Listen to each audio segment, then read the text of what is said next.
في القلب شعاع يهديني نور الإيمان سرى فيني. Assalamu alaikum. My name is Mohummad Humza Elahi and you're watching another episode of the Tarikhology podcast. My guest today, Mohummad Humza Elahi, is an accredited and a respected person within the financial industry. He was a transportation executive at Petronas Energy. He was the assistant manager at EY and he's now currently an operational risk officer at Standard Chartered Bank. Assalamu alaikum. Wa alaikum salam. How's your journey in, brother? Alhamdulillah. Very smooth for a Saturday afternoon. For a Saturday, yeah, we were talking about this earlier. How long did it take you to get here? Probably less time than I anticipated. Less time? Yeah. How long did you think it would take So you? I had the habit of always trying to leave a little bit early just so I can get here on time. But that means, I got to Old Street, had a little bit of lunch, then walked over here. So alhamdulillah, all smoothly. It's good that you've got into the habit of coming early. Some of us have the habit of coming late. So I mean, coming early. No stereotypes there, right? Coming early is always better than coming late. Tell us a bit about yourself. So where were you born? Where were you raised? And how was your upbringing? Alhamdulillah. I guess I probably didn't have any different upbringing from most people, really. So my dad was a machinist in the leather industry here in East London. Mum was a housewife. We moved to Barking when I was born. So I've lived in Barking for 30 plus years before I moved out. And so just like most people, I guess, being from a Muslim kind of Asian background, went to the local primary school, then went to the local state school, and then on to university. So there wasn't anything I would say probably distinguishing, right? In terms of a childhood, alhamdulillah, just to have kind of a stable home and a stable family and good parents is always a blessing. You mentioned that you went to university. What did you study at university? Earth and Space Science at UCL. Okay. Do you want to elaborate a bit? Because I don't know what that is. Usually it was like, are you going to work for NASA or something like that? Which wasn't the case. I did one module on rocket science and I was like, never again. Why? Way out. There's levels to this. So, I did Earth Science only because I didn't know what I was going to do at university anyway. I think some people come in and they're very particular about, I want to be a lawyer, I want to be a doctor, I want to be something like that. When I did my A-levels, I didn't really have kind of an idea of which direction I wanted to go. I only picked that degree because there was a little bit of traveling involved. You got to do a little bit of field work. So I went to Italy. So you didn't get a chance to go to the moon?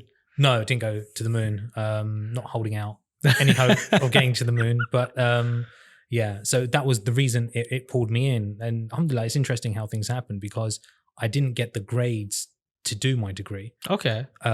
What did you need? Do you remember? I needed 3 Bs and I got 2 Bs and a D. Oh. And UCL were the only ones who called me back and said, we're willing to give you a chance, give you the bursary, come study with us. And I was like, fine, let's do it. MashaAllah. Then obviously since then you've moved on to a wide variety of industries. You started off as a transportation executive at Petronas and you actually spoke about this previously. How did you get into it? What does that entail? Again, a little bit of luck and fortune, Qadrullah. That's kind of the thing. And this is probably going to be a theme when we talk about other things. So it was only through a kind of relative who actually worked for a company that shared offices with the Petronas startup. It was essentially a startup. Where was it based? It was based in Canary Wharf, right? So they had just started up. There was only a few employees there. And we're not talking about kind of the Malaysian headquarters. We're talking about a subsidiary, specific subsidiary that was set up in London. So they were like, look, they have this role going. Would you want to interview? I was like, okay, that's fine. Let's do it. Were there any particular individuals or any experiences that you had that sparked your interest into that field? Or was it just by sheer luck? I think there was a little bit of luck involved. But given Petronas is an oil and gas company, using my degree, which had some elements of kind of geophysics and kind of, oil exploration in it, it was kind of, the intention of, well, I would go in at this level and then work my way somehow into that particular sector. But when I got into the markets and the trading side, I was like, I enjoy this too much. How did you transition from like Petronas towards becoming a manager at EY, an assistant manager at EY, and then obviously now your current organization? How did you transition across? So I was at Petronas for 5 years, just over 5 years. And I think in my time there, it was because when you work for a smaller organization that begins to grow, you want to have it is varied in its experience, but it's quite narrow in what it looks like. So I was like, okay, I want to do something different and kind of broaden my experience a little bit. So I was like, okay, let me try Big Four. So at that particular time, it was, they did have a commodities markets team. There were some roles going, and I just applied for them. Again, thankfully, it was quite quick, the process. And I think that comes down to just having the background necessary. So it's kind of a timing plus there's a little bit of fortune there as well, right? So, I had a couple of interviews. They were quite quick in responding. So I think from first interview to getting the job, it was maybe a couple of weeks. And it was something similar moving to Standard Chartered as well. So spent just over 3 years at Ernst & Young. After that, they had a restructure internally, so a whole bunch of us were made redundant. Yeah, which is kind of part and parcel of life. So I spent kind of a couple of months really trying to scramble. Right, just had my second child in January. So then I was made redundant in March, April time, and then I spent the next couple of months really trying to find a job. So again, that was lucky. The recruiter reached out to me to a role.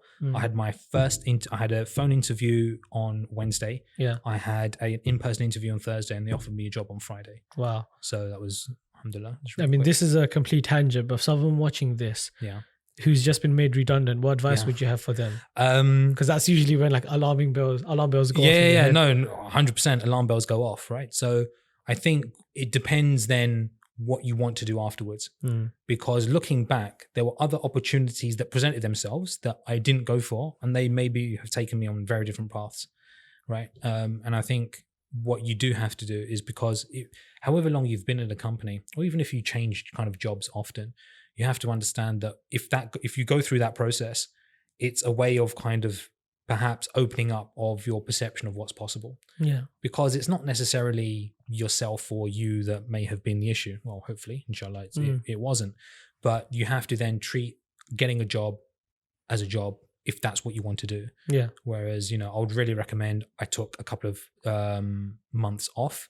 I think it was just after the Ramadan was just around that time as well. So I did Ramadan peacefully. And then I was like, okay, now I need to kind of go back into it. What do I need to do? And then you have to, from that situation, be really open, a bit more perceptive about what's possible. And I think then that's where opportunities open up. So you've mentioned that you've worked in operational risk, in audit, consulting. Mm-hmm. How have these diverse experiences shaped your understanding of risk management in general? That's interesting, because you find when working in particular organizations, particularly when it comes to something like risk, that people's understanding of risk and what it means isn't necessarily what you understand it to be. So there are kind of standard definitions of what risk is, things like that. Won't bore the audience with going through all of that. But when you're in an organization and you work with kind of a diverse group of people, people's understanding of risk, what risk means, what they perceive to be a risk or not a risk, is very, very different. So if you had to summarize in one sentence what risk would be, it's kind of like the probability of an event or of an adverse or negative impact event occurring. Okay. Right? So your risk of, I don't know, walking out of the door of the studio and then getting hit by a bus is a probability. There's a risk of that. It could be a bus, it could be a car, it could be a motorbike, it could be something else, right? So you're looking at it from a situational perspective of the types of possibilities and probabilities of what a risk or something of a negative impact to your health. Yeah. In that case, occurring or happening. Okay. And could you elaborate on your experience working within an audit team, risk management? How did you find it? It's different. You find that the work itself, there's some technical aspects to it that aren't necessarily, or that you might need a little bit of a learning curve for, but the actual fundamental skill of doing any type of role is not maybe really in the technical side. That might be different if you're a developer or an engineer or something like that.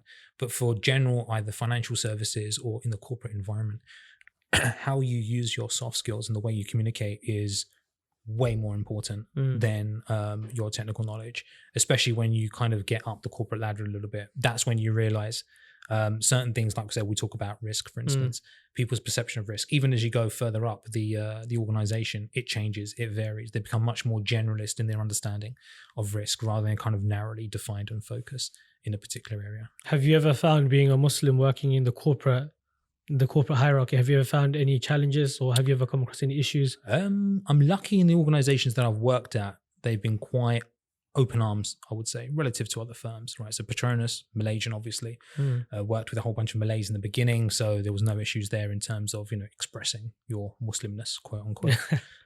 EY is a very inclusive, open type very accommodating type of organization. During my time there, I met a lot of good brothers who we're still, in contact with each other today. There's a really, really good group of brothers there at my time, and they're very accommodating. And Standard Chartered, I mean, given the kind of footprint that it has, Asia, Africa, Middle East predominantly, a lot of Muslim countries, a lot of Muslim markets, a lot of Muslim clients, right? So they're much more cognizant of kind of, in order to accommodate us and us as employees. So we have a prayer room, we have something like that. We haven't really pushed it. We don't have a formalized kind of Islamic society or anything like that, or Muslim group, but it's like, do we need to? That's kind of a different topic in terms of what we want to push. That's fairly true. Where are you based? Is first work-wise? Yes. So it's just opposite Moorgate Station. Okay. So kind of the headquarters for Standard Chartered there. Oh, okay. Do you know where Bun Hill Row is? Do you know where that road is? Just opposite Moorgate Station. Okay, yeah. So my university campus is actually... Oh, nice. So for my master's degree, I went to the University of Law. Okay. If you've heard of it. So yeah. they've got a campus in Moorgate, and it's opposite... there's a law firm there, and it's on, I think, Bun Hill Road. I can't remember now off the top of my head. But that's like where that's near the financial district. So do you have to travel in often, or how flexible is it for yourself? I think the work from home and the pandemic has changed the situation for pretty much everyone, right? So I go in maybe once or twice a week. You already find that when the technology is made available to people, which it wasn't done pre-pandemic, then all of a sudden you have kind of that flexibility. I remember there was a time where Teams or video conferencing was only available if you were senior management and above. Really? Yeah. But the pandemic, it was, now everyone has to have it. You have to have video conferencing facilities on your laptop, right? That was a restricted thing because of, cost implications or whatever. But it's definitely changed everything. Okay. And one of your key projects now is the Digital Muslim Newsletter. Yep. Do you want to briefly just tell the audience, what is the Digital Muslim Newsletter? Yeah. So I've always been a writer to some degree since I was young, right? Explore different mediums, try different formats. But I think lately, obviously everything that's happened since October the 7th, it's like, okay, I need to direct this energy in a more constructive way. Yeah. And I think, I started writing online, just trying to put posts out there. And then you realize it's it's a competitive space in terms of creating content in general. I think more people are realizing the benefits, both financial and otherwise, of creating content online. But then also you're kind of at the mercy of the algorithm a little bit, right? So I wanted to write a newsletter because it didn't feel as pressured to write every single day, which I do. But then what I can do is be a bit more open with an audience, right? So when they invite me into their inbox by signing up, you want to give them something a little bit different. And I think a lot of the conversation online lacks a sense of nuanced perspective and ultimately, a little bit of humor as well. So that's what I try and do, is at least, for 5 minutes on a Tuesday morning, you can read the newsletter, you can feel a little bit more informed. But then also there's massive amounts happening in the Muslim Ummah across the globe that maybe even as Muslims in the West, we don't necessarily have a perspective on. So part of that is like, okay, there's news stories out there across the Muslim world that as Western Muslims, it's interesting to know that. It's interesting that the Muslims in Thailand are doing something like this, or the Muslims in Central Asia are doing something like this, or what's happening in kind of in the Sub-Saharan Africa and the Sahel, in kind of West Africa as well. And what's happening there, you've got young Muslim leaders coming and leading their countries in Africa. So all that is very interesting from a Western Muslim perspective, you can say, even though we have our origins and roots in kind of South Asia, fine. But as born and bred kind of in London, educated in the West, it's always good to try and open people's perspectives as much as we can.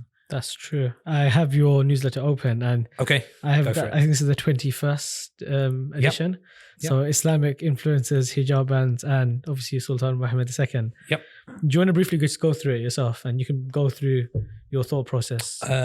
In terms of making the newsletter? Yes. Why you chose these specific topics, and you can briefly express your views as to why. Sure. I think the main topic every week usually happens. I try and keep it as close to what's happening currently as possible. I did try in the beginning to be like, right, I'm going to list out 52 weeks. These are all the dates, and this is going to be my sequence of topics that I want to discuss or write about. A content calendar.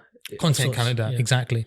That lasted about 3 weeks because you realize that what people want is not necessarily real-time information because that can be overwhelming, but they want to have a perspective when the dust has settled down a bit. What does this mean for us particularly? And it might be something that's happening now, either news story, or it could just be a subject or a topic area. So this one was just, okay, I've seen a lot of obviously what's been happening over the past few weeks about Islamic influencers. Particularly, there was other incidents happening kind of in the dawah sort of space. And I was like, okay, I'm going to write about this because it's interesting not just to have those particular stories and kind of gossip about them, but what does this mean from maybe a broader kind of 30,000 foot perspective, right? Of having influencers and the type of work that they do and making sure that it's aligned to obviously what we want to kind of propagate as a deen, right? And so you find that a lot of them, the lines begin to blur when some of them get quite big, and maybe some of the people aren't quite ready to have that level of responsibility, because it is a responsibility. It's an amount, it's a trust, right? It's fard kifaya, but it's, certainly with what you guys do, it's completely different, approach and ball game. And that's why obviously I'm here. You've invited me, and, I appreciate that because I think the work we're doing is great. We can come up right to the end as to what we do. Yeah. But on the whole point of Islamic influencers, do you want to give an example of something that you've seen and something that you've highlighted? I'll take one part of the newsletter, which I think highlights quite a good contrast. And I'll preface this by saying what I try and write about and what I think, I try and keep those two things as closely aligned as possible, because ultimately that's what try and make it, or the writing, authentic, right? There's no point kind of writing something where I'm like, do I really think and believe in this? And then push it out there, because people are going to feel it's interesting. Even when you read something, you get a feel of, is this person actually authentic or not? So, the goal is always to try and keep those two as close as possible. So I shared 2 videos. One of them is a promotion for, and I'll be transparent about it. It was a promotion for the Light on Light event. Light Upon Light event. Light on Light. The Mufti Menk one, the Birmingham one, right? I put that one, this is, and I, again, preface this by saying, watch these 2 videos side by side. Draw your own conclusions. Don't allow me to draw it for you. Just watch them both by us. That was video 1. Video 2 was about a sheikh from Damascus who's passed away called Shukri al-Luhafi. And it talks about how he was as a person and in his life. And there's 2 specific points within these 2 videos that I want to highlight.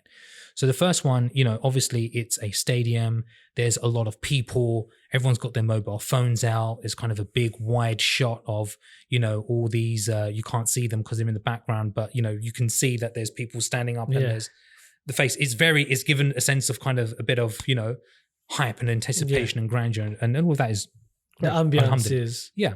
But then you contrast that with the story from Sheikh Shukri, which was when he went into a gathering and people stood up, he would walk out and not come back. He would walk out and not come back. So the students had to be like, if Sheikh Shukri enters the room, don't stand up for him. Because if you stand up for him, he'll walk out and not come back. And there's a difference in the states of people when they have knowledge, right? Someone gave a great example of when a tree bears fruit, it bends. It becomes humble. It's not upright. Yeah, of course. Right? So when you find it with these people is that they have so much knowledge to give, is that they naturally have kind of a humility to them. They don't want the show and the glam and things like that. He was also known as the water bearer in Umayyad Masjid. So he is a renowned scholar, a sheikh in the Shadri Tariqa, was a sheikh in the Shadri Tariqa. And he was out there in the mosque, even at 80 years old, pouring water, giving it to people, pouring water, giving it to people. Doesn't matter who it was, pouring water, giving it to people, right? This is the state of those who are close to Allah, right? That's my personal view.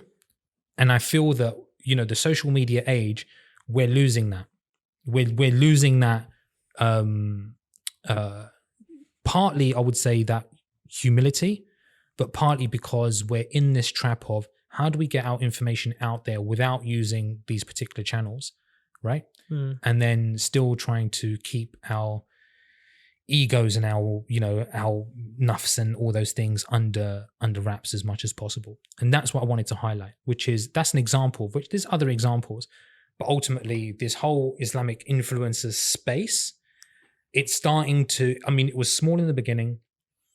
I've been on the internet since 2002, 2003. That's a long time. This is before social media. This was message boards on the internet. So it was a free-for-all back then. But no one really was in this dawah sort of space, right? It's grown with social media, but there's coming to a point where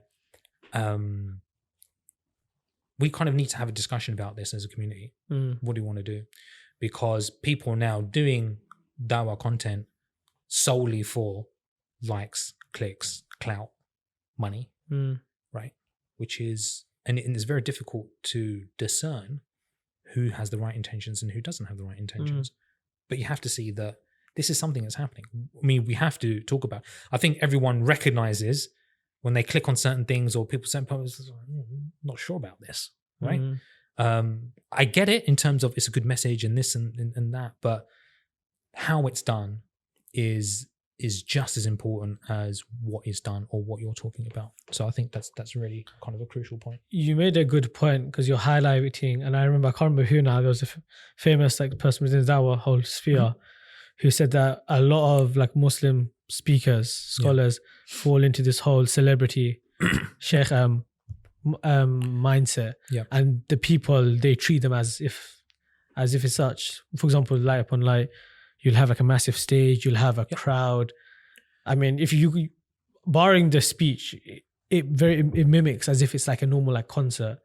And I mean, you could argue that that's primarily because the Muslims are now trying to, they want their same experience as, I don't know, people that go to concerts, but they've now just found a different medium. That they found like a speaker who can speak.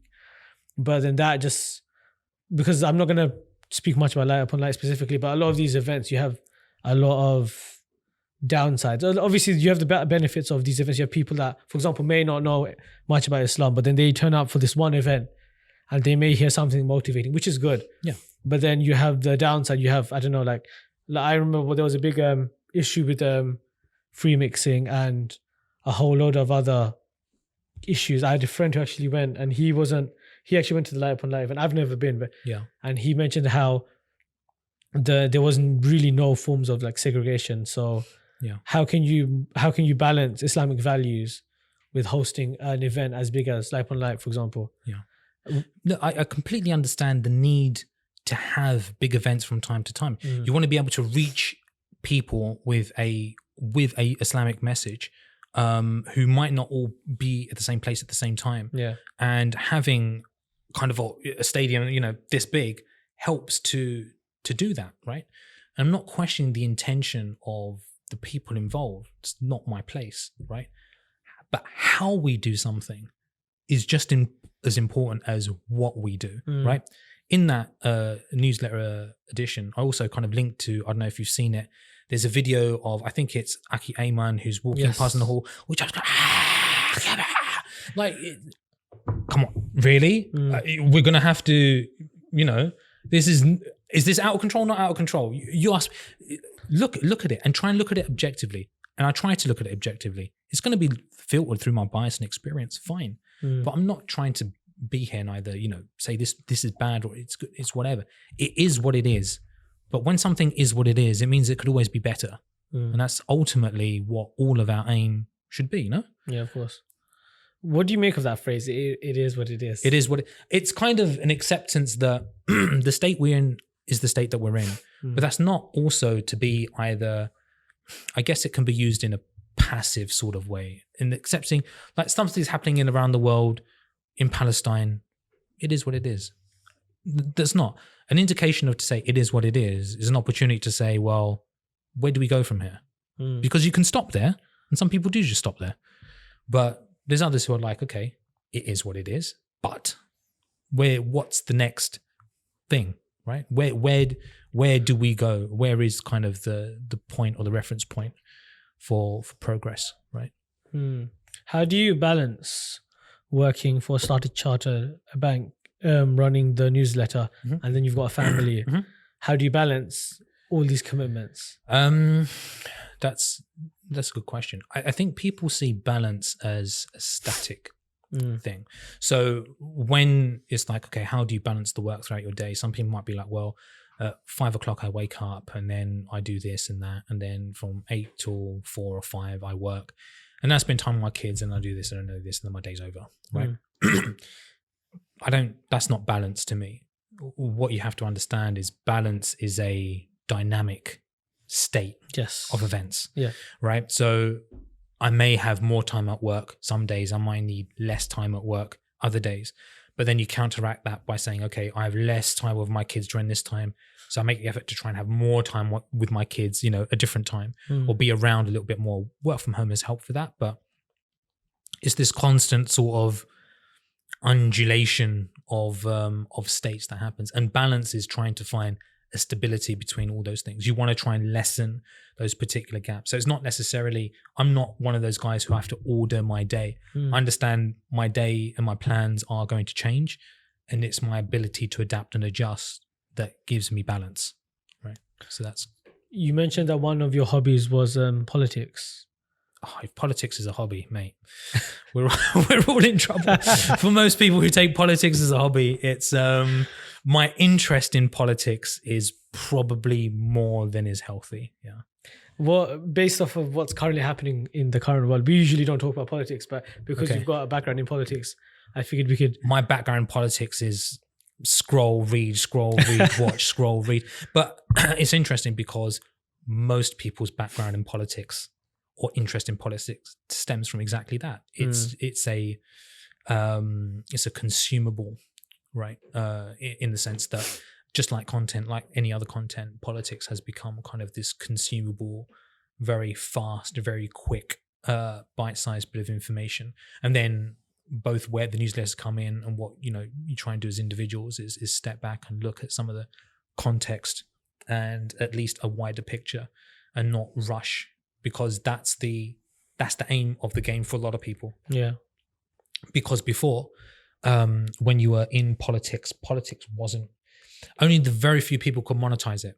You had your either big influencers or podcasters or whoever they were, who had the platform and the reach to be able to monetize their interest in politics. Yeah. That's completely changed with social media, with monetizable content on an algorithm, on a platform. You can now just go volume and speed, and you're rewarded for that, particularly on platforms like X. A lot of these guys, pre-October 7th, were either dabbled in it or did the whole US, Trump, Hillary, Biden thing. But I think post that, it's gone up another notch, and you can see who has benefited both professionally, if you call it a profession, certainly financially, out of that. And that's also something that needs to be called out. We're not here to monetize off the backs of tens of thousands of Muslims dead. That's not what this should be about. And I recognize the fact that, people don't have that intention. Some people don't have that intention, but where we do see it, you have to call it out, because there are people out there who are doing exactly that, right? And they chop and change with the wind, and it's fashionable one day. It's not going to be fashionable in 5 or 6 months, years. Inshallah, the conflict doesn't last that long, but we've been 70 plus, 76 years, however long it's been. 1948 to now. Since 1948 to now. There's going to be people who are going to persist with it. And I think that is what our focus should be. Well, you mentioned, and we spoke about this before, the Muslim vote being very impactful. Would you say that Yep. the Muslim vote was successful in achieving its aims and objectives? I think it has, because we couldn't, for me personally, look at it from a very idealized perspective. I mean, we hoped upon hope that we just knocked it out of the park, right? It was just going to be this movement that happened, and then in one election cycle, it was just bang. Then, all of a sudden, all these floodgates are going to open. The reality of this is that this is going to be much more of a struggle, right? And I think people are now beginning to understand that it is. Yeah. And essentially, the re-election campaign starts now. There's 5 years, right? So there's going to be a bit of a downturn. It's going, all right, we're going to see what Labour want to do. They've been in power less than a month. Look what's happened, right? And we're going to have 5 years to get through. Yeah. So there's still a lot of time on the clock for them to, both the Muslim vote and other organizations who are probably more politically active now, since this election cycle. But I think, they've done an exceptional job for what was started off as kind of a very small project and then has mushroomed from there. You mentioned what's recently happening now. Yeah. And we've all seen what's happening, I think, Southport. Yeah. What do you make of the response, especially on social media, considering that's something that myself and we're both on? What do you make of the response from all sides of the argument? Nobody's hands are clean. In the aim of what we try and do, we try and call it out as we see it and try and be as transparent as possible. Be fair. We have to be just. There's a very solid verse in the Quran. Is that, if you want to be just, you have to be just against yourselves, against your kin, against your family. If you have to testify against, you're going to have to, justice is absolute in that sense. You try and achieve that as closely as possible. So in terms of what's been happening on social media, look, we know there are agitators. We know very well who those particular agitators are. Your Nigel Farage's, your Richard Tice, you've got these other smaller ones like Darren Grimes and others. You have big ones as well, right? And we can name names, but I want to tackle that particular group first. We know what they're like, right? We know what they agitate. We know that kind of disinformation, misinformation that they spread. And I think Southport, and preceding that, the Manchester airport incident, you're beginning to see a pattern. And what happens is something happens, something's documented, misinformation gets out, is amplified at speed by these people and others like them. And everyone gets whipped up into a frenzy. Yeah. And then what happens is everything that we're seeing now in terms of demonstrations and riots kick off. That's one side of the equation. And what I would say is that is not an unknown. Muslims in this country are well aware of the type of tactics that are employed by those personalities, sometimes organizations and media behind them. We know what they do. This isn't new. But then our reaction always seems to be as if it is new, because it's like, then we have this outrage. Yeah. Right? And now there's different schools of thought of, should we be outraged or should we just not be numb to it, but kind of brace ourselves and expect it? This is coming. Yeah. We understand what's coming, right? Even everyone, when the Southport incident happened, as Muslims post 9/11 who grew up in this country, all of us kind of have that thing of we hope and pray, right? As tragic as that incident is, and, the grief and loss that these families are going through, part of us as Muslims is part like, just please let them not say it's Muhammad. Like, that's an unfortunate reality, but it is a reality, right? And so that happens.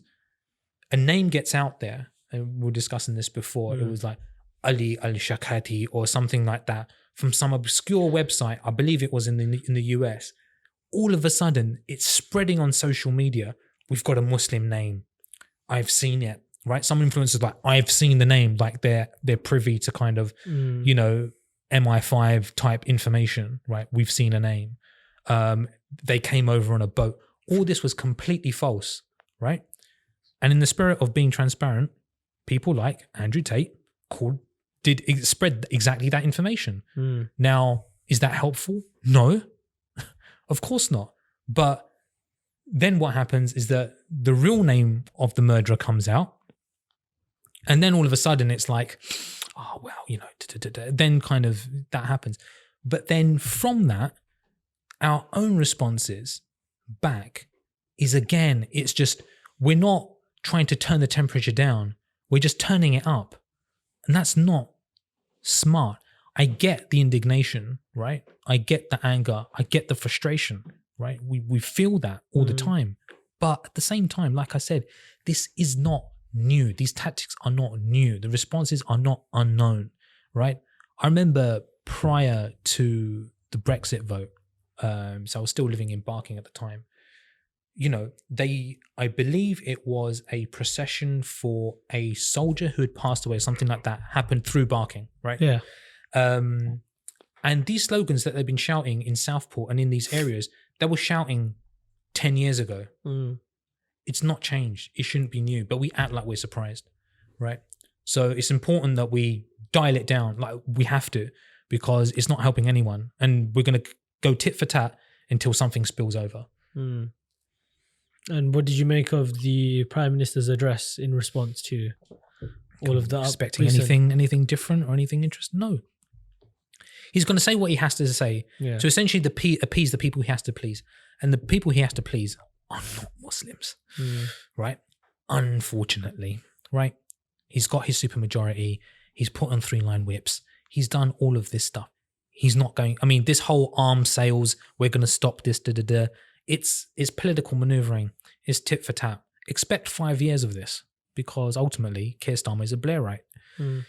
Red Tory, right? Very centrist, very neoliberal. Don't expect, too much. But in terms of that address, it's performative for me anyway.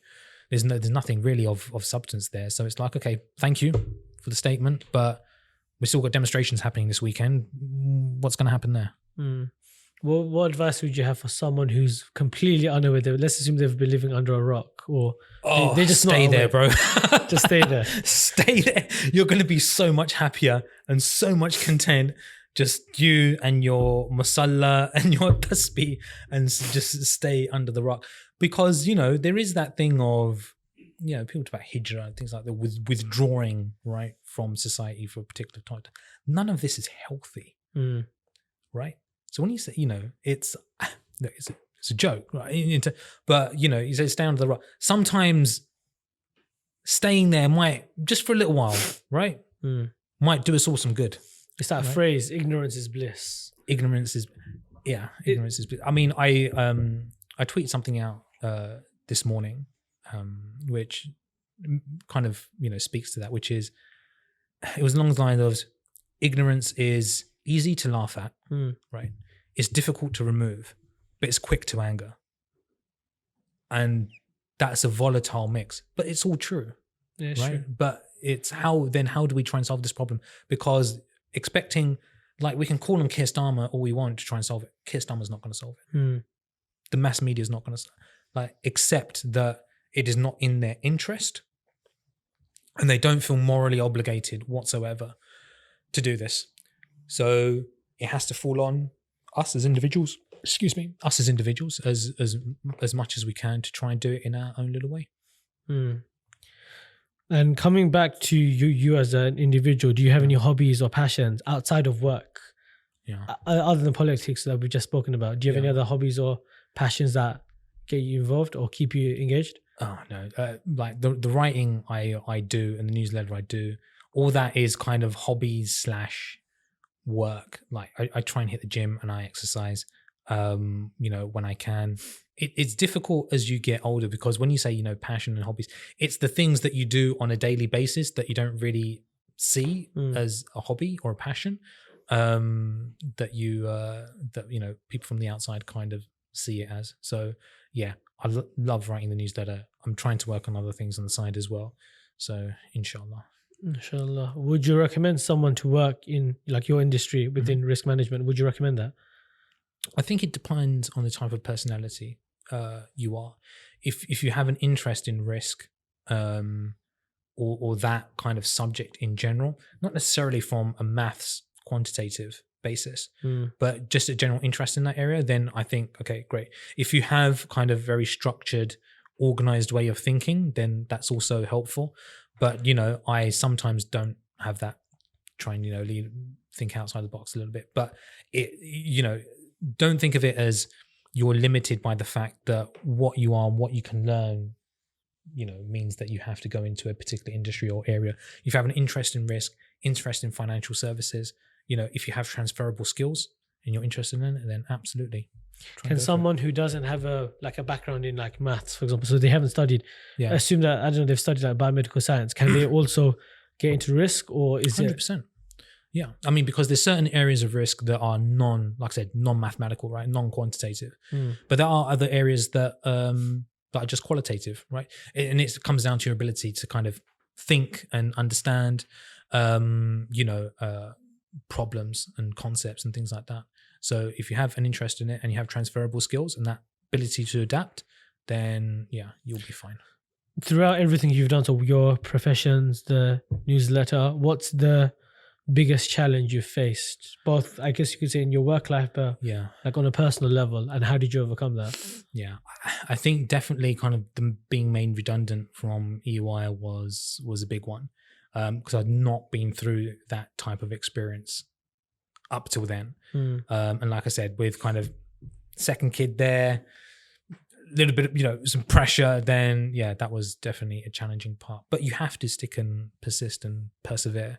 Right, you don't know how long you're going to be in that situation for, so you have to have a little bit of trust. But you try and be consistent. I think consistency in any of those situations. Was there anything that you did that helped you overcome it, or? You have to, if you're specifically in that situation, not necessarily you've been made redundant, but you're looking for a job. You have to treat getting a job as a job. And if you don't have that, then people out there who do have that mindset are going to get there ahead of you. So it was every single morning on a weekday, 9:00, which recruiters am I going to phone today? Which jobs are out that I need to apply for? What stuff do I need to follow up on? And you try and do that all in the morning, right? You have to treat, if you're in that situation, treat getting a job as a job. So if you were in that position, but let's assume you apply once a week, like on a weekend, that's not enough. Not enough. Unless you're going for something highly specialized that your skill set matches and the talent pool for that is relatively small, you might get away with some of that, right? But if you're looking for jobs that are interesting and engaging, good companies, a lot of people are after those jobs. But then you kind of have to have a couple of tactics. The direct application is one. If you're good enough, connect with recruiters, because recruiters' whole existence is there to get people into jobs and into roles. And if you demonstrate that your CV is good enough, you come across well, you communicate well, and they believe you can pass the interview process, then great. Because after you get the job, they're like, just pay me. Right? Their job is to get you the job and not further. So recruiters are also a good avenue if you have good relationships with them. What would you say to someone, because I know someone who's looking for a job, but he says to me that he can't apply because he's too busy. Now, how would you respond to that? Too busy. If you don't have a job, so he has a job. Oh, he has a job. He has a job, but he doesn't like his job. Okay, welcome to the real world. Not all of us like it. All right. So that's kind of the thing. I'll send this video to him after. All right, awesome. But the too busy part, it just falls on a priority list. We'll talk about balancing your priorities earlier. It comes down to prioritization. If you do not like it, and you might not dislike it enough for you to be applying every single day for new roles. Okay. So you can say you dislike it, but your dislike is probably, it's annoying, but I can put up with it, because judging by the one application a week, you're not being like, I do not like being here, right? I hate it here. I want to move. That should be your impetus to be like, right, I need to apply. Okay, and do you have any advice for the whole application process, or it's just apply, put yourself out there? No, you kind of have to still be targeted, because now, I mean, with the technology available to most recruiters and employers, your CV is getting screened straight out the gate, right? So you need to do the whole look at the job spec, get ChatGPT to do this. Honestly, put the job spec in ChatGPT, put your CV in ChatGPT, and ask ChatGPT to write your CV with all the keywords from the job spec. And that should, in theory, no guarantees, get you past the first stage of the sifting, right? And then then the subsequent, in terms of getting an interview and all of that, that's a whole different skill set and ballgame. I mean, that's completely down to you. You have to now be in the room and be able to, or be, on the video call or whatever, and be able to communicate kind of clearly, answer questions articulately, and do all of that.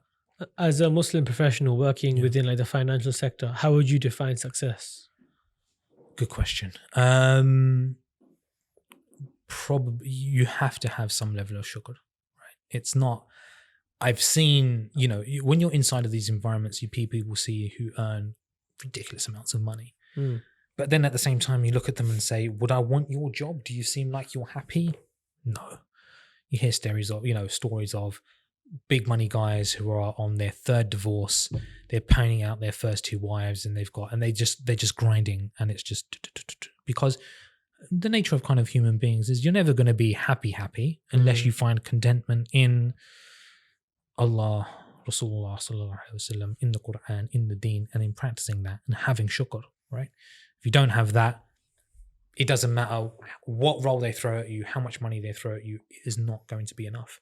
And so the hardest part is actually finding a level of contentment in what you're doing, because that will temper any kind of desire, both materially or otherwise. So, having that shukr is really important.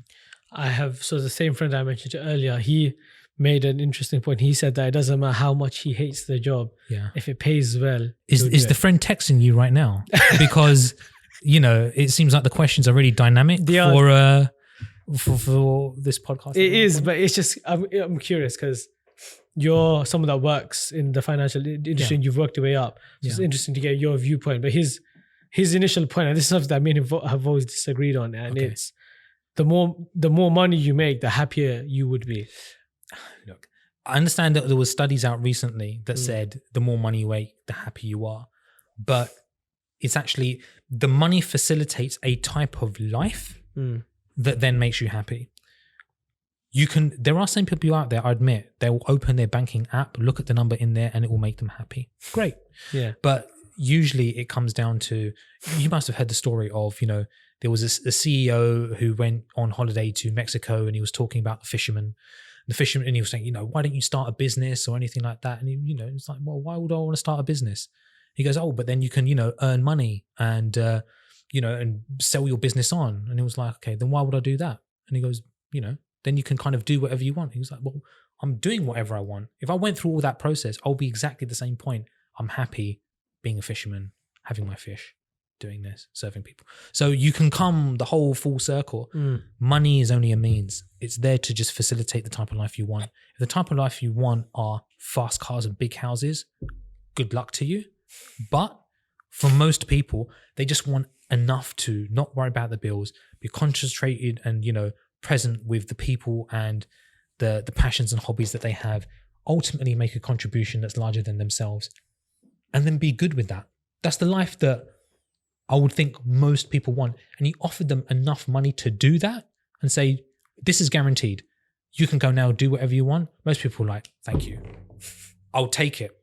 100%. If you offer that to me, I'll take it. Yeah. Because then I get to live the type of life, inshallah, that's a good one, that I want to live. Yeah. And that's ultimately what it comes down to. However much money you need to do that, and whatever that number is, shouldn't be astronomical, but that's focus on that. Okay, well, that's good to know. I'm definitely going to. Does your friend have any more questions? He does. He will say he's not on social media, which I can say is probably a lie, but it's good for him. Yeah, exactly. It's some people live in. It's like when you say a delusion so much, you start to believe it. Oh yeah, 100%. So it's probably that. But we've got only a handful of questions left. Okay. One thing which I want to mention is obviously you've seen a bit about what we do. Yeah. What have you had a chance to look at our content, what we do? Because you mentioned this earlier on. Yeah, I have. I'm obviously in preparation for this discussion, had a Yes. look at some of the previous podcasts. But I need to sit down and watch the documentary. Yes. And I think that stuff is really important, especially in the long form, because in the short form you can get an idea, but there's so much of our history, our collective being, the Islamic history, that's kind of just been left to the sands of time. Like no one has kind of the patience or the knowledge or the background really to kind of bring it to life. So kind of, definitely that Sultan Mehmed II one, I want to sit down and watch. So, but yeah, I'm familiar with that part and some of the dawah because we had a conversation kind of prior to this, but it'd be interesting to hear more. Because I've had this question before, what was the motivation behind doing like the documentary? Yeah. Because in essence, we packed our bags, went to another country, we were there for a week. Yeah. And it was a very interesting week, I should say. The cameraman's just giving me that look because he was there, and it's not something that you catch a lot of people our age doing. Like you wouldn't necessarily just pick up all your bags, pack them up, take a plane, go somewhere else. And we went to Turkey. Most people when they go to Turkey go to Antalya, go to Alanya. They're just sitting in a resort.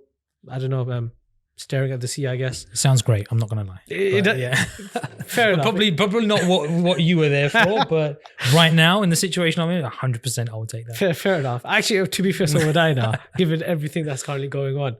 But we decided that we're gonna try and focus on content for Muslims within the West, because ultimately, and this is how I saw it growing up, and this is my personal opinion, the whole subject of history is completely underrated.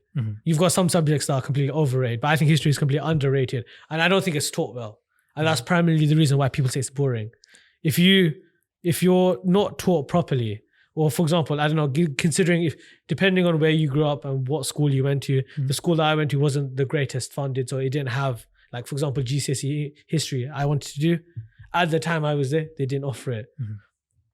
Now, there are some of my peers, they did study in other schools, they did study history, but they didn't like it. Yeah. Now, that's primarily, my personal opinion, that's primarily down to the content, but as well as the teacher. Yeah. So the historian within the documentary, he's a qualified history teacher. He did his bachelor's in history. He did a PGC in history, and he was currently working as a history teacher. He makes the subject sound so interesting. Yeah. Now, that's what you need from a teacher. And this is something that me and him were discussing, how the education system, we have people entering who are just getting there to get a salary. But then that has a negative effect on kids, especially on the subject as well. So I grew up liking history, but not having it taught to the best it could probably have been. Then you look at what's currently available for youngsters online. You have all these crazy shows. You have stuff that you wouldn't be comfortable showing your own kids.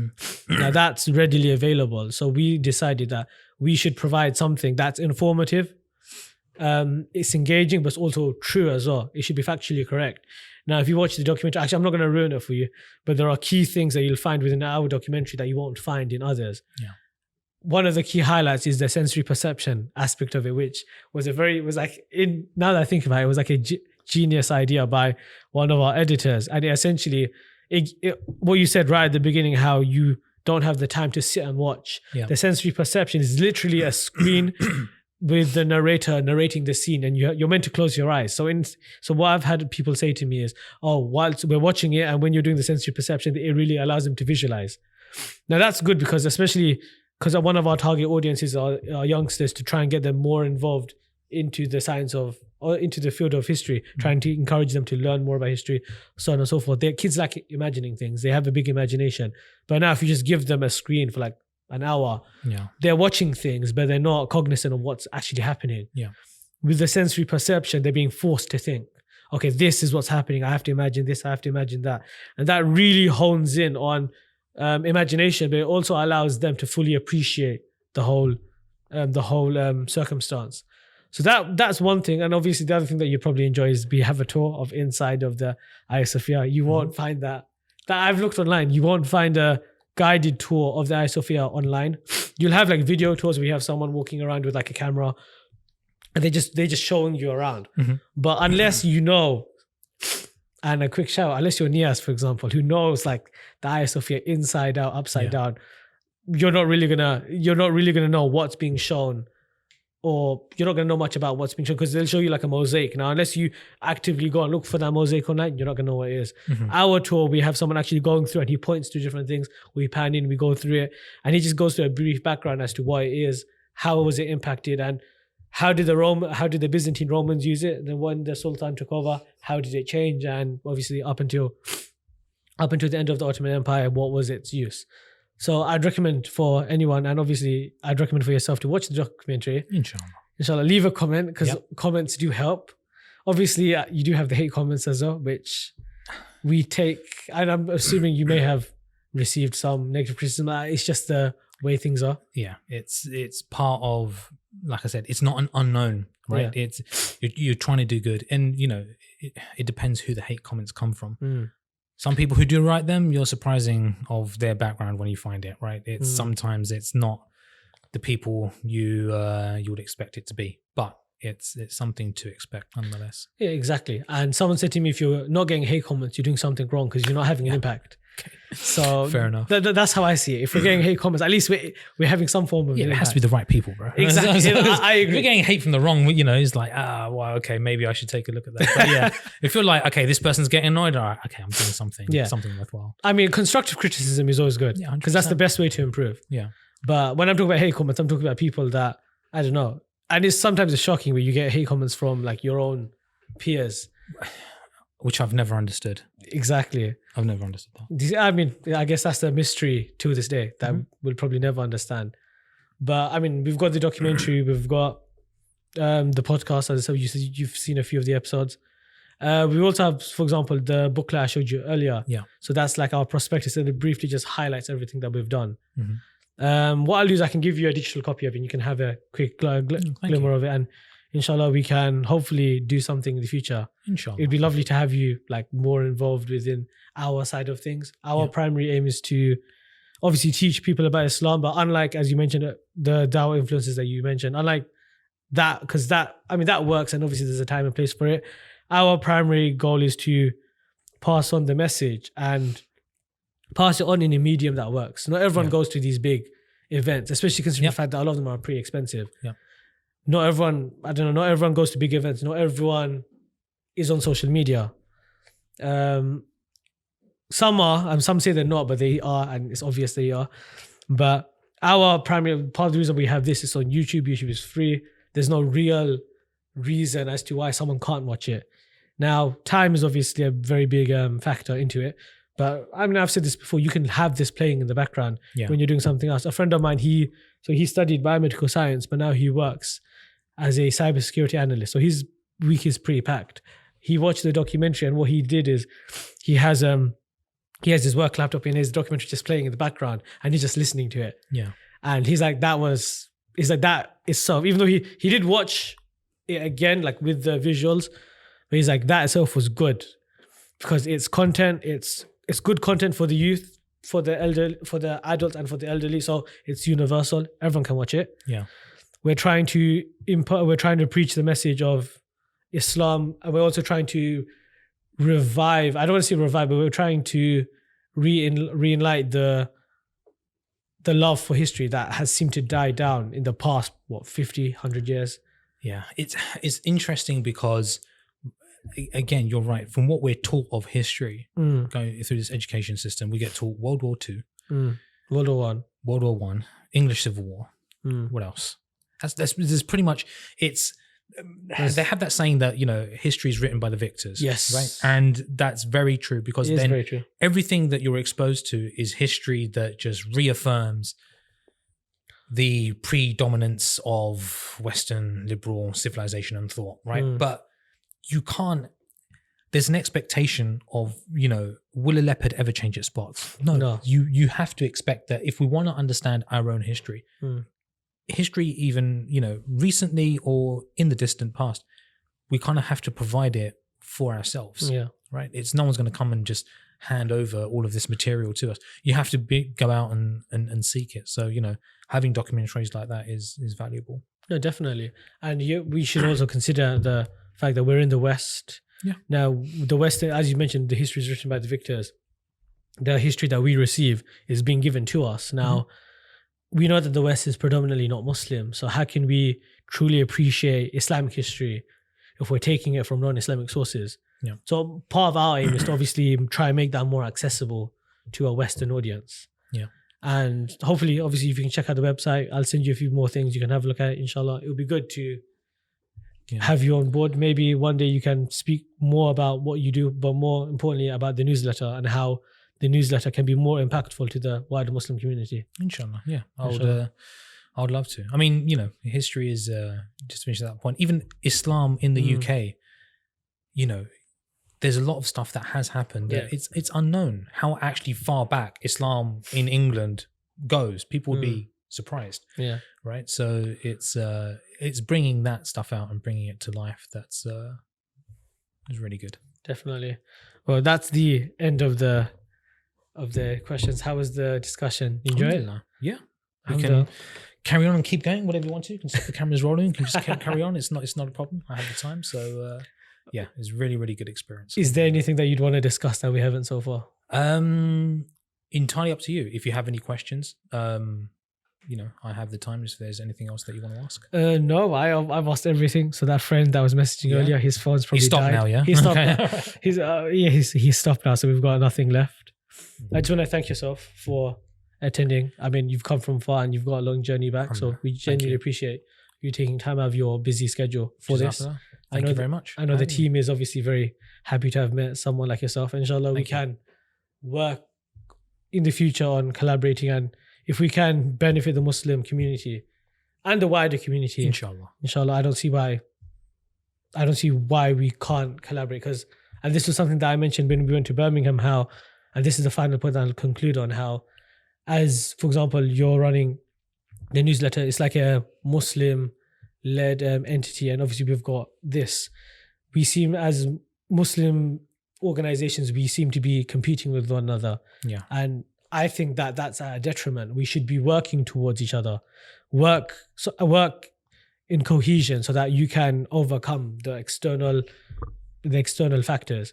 Yeah. But because we seem to be competing against one another, if I'm competing against you, you're competing against me, then you've got like a big, conglomerate in the corner just laughing, because they're like, okay, they're taking each other down. Yeah. So inshallah, we can work towards it. Inshallah. And I just want to thank you, and I want to thank the audience for watching. Thank you all for watching the documentary. It's currently on the channel. We've hit about 4,000 views on the documentary alone. The trailer has over 20,000. So we're just trying to push everyone that's watched the trailer to obviously watch the documentary.